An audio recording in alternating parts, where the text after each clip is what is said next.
At sa kaugnay na balita, nilinaw naman ng kataas-tasang hukuman na wala namang nabago sa pagpapababa sa passing rate ng mga bar examinees na nasa 74%.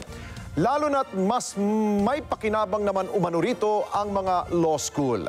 Sa kabilang dako, proud naman ang pamunuan ng New Era University College of Law sa magandang performance ng produkto ng universidad.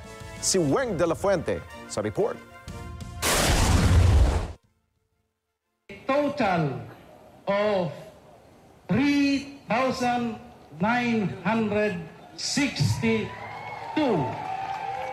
new lawyers. Hindi na bagong bagay na ibinababa ng Korte Suprema ang passing grade sa bar exam.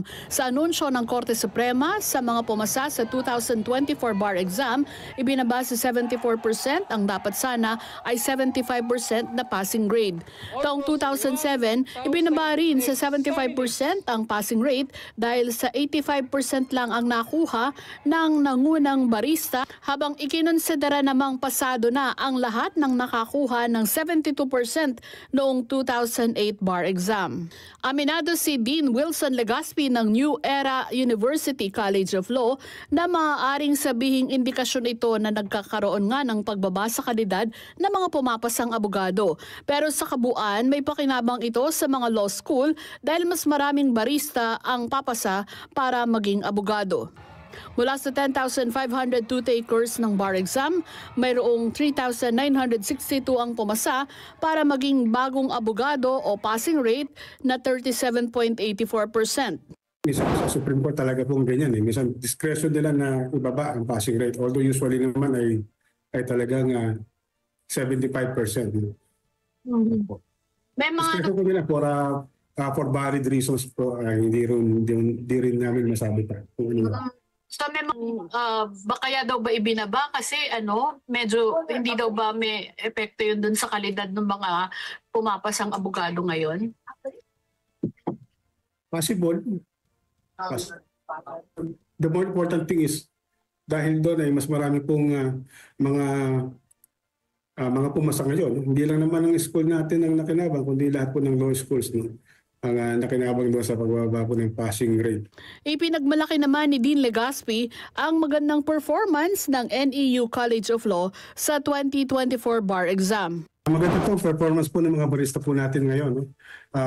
Ang national average po natin ay nasa 37.84, but our bar takers po, ang passing percentage po ay 47.05. So way above the national average po tayo for this year's bar examination. Agad namang nagtungo sa universidad ang tatlo sa bar passers ng NEU.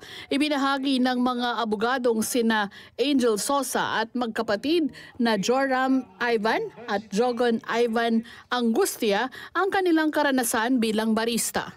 Bar exam, very humbling experience po siya kasi parang nung umatak na po yung time na magre-review na po kami in the preparation for the bar, parang sobrang doble kayod po yung ginawa. Kita nyo naman po yung highest grade nasa 85 lang kumpara sa previous bar exams. Masasabi ko mahirap talaga yung bar exams ngayon. Napansin ko may mga kailangan mo apply ng logical analysis kasi hindi lang siya case law na lang or sa case nakabase yung tanong kasi may mga iba na paano. Although parang kampante naman ako, pagdating ko sa ganyan, ayokong i-assure yung sarili ko hanggang wala pa. Parang ganun po lagi yung naging mindset ko. Hanggang wala pa. Nagpasalamat naman si Dean Legaspi sa pamunuan ng universidad at sa pamamahala ng Iglesia ni Cristo, ang kapatid na Eduardo V. Manalo, sa suportang ipinagkakaloob sa paaralan.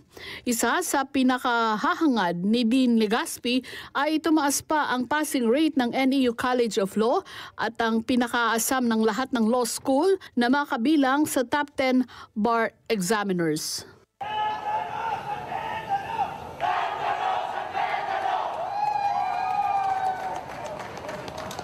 Weng de la Fuente para sa Mata ng Agila, matatag, tapang, matapat. Maraming salamat sa inyo pong pagsubaybay sa Mata ng Agila Primetime. Para malaman ang matatag, matapang at matapat na mga balita, I-follow lamang at mag-subscribe sa @net25tv.